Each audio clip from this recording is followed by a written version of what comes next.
ಅಲ್ಲಿಂದ ಇಲ್ಲಿಗೆ ಅಲಿಸುವಂಥದ್ದೇ ಕೆಲಸ ಆಗ್ತಾ ಇದೆ. ಮೊದಲು ಪುರಸಭೆಗೆ ಬರುತ್ತೆ ಅಂದ್ಬಿಟ್ಟು ಪುರಸಭೆಯಿಂದ ಅವ್ರಿಗೆ ಹಕ್ಕುಪತ್ರ ಕೊಟ್ಟರು.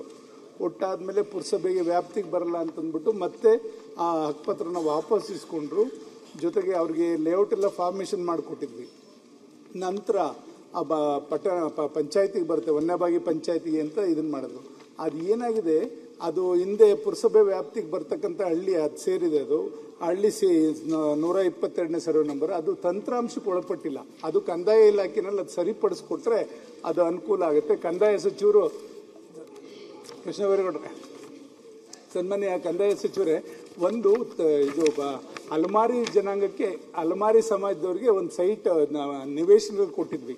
ಅದೇನಾಗಿದೆ, ಪುರಸಭೆ ವ್ಯಾಪ್ತಿಗೆ ಬರುತ್ತೆ ಅಂದ್ಬಿಟ್ಟು ಹಕ್ಕುಪತ್ರ ಫಸ್ಟ್ ಕೊಟ್ಟಿದ್ವಿ.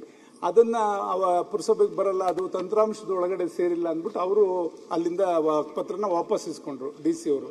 ನಂತರ ಏನಾಯಿತು, ಅಲ್ಲೊಂದು ಪಕ್ಕದ ಪಂಚಾಯತಿಗೆ, ವನ್ಯಭಾಗಿ ಪಂಚಾಯತಿ ಅಂತ, ಅಲ್ಲಿಗೆ 122ನೇ ಸರ್ವೆ ನಂಬರು ಅಲ್ಲಿಗೆ ಬರುತ್ತೆ ಅಂದ್ರೆ ಅವ್ರು ಹಕ್ಕುಪತ್ರ ಕೊಟ್ಟರು, ಮತ್ತು ಖಾತೆ ಆಗ್ತಾ ಇಲ್ಲ ಅವ್ರಿಗೆ.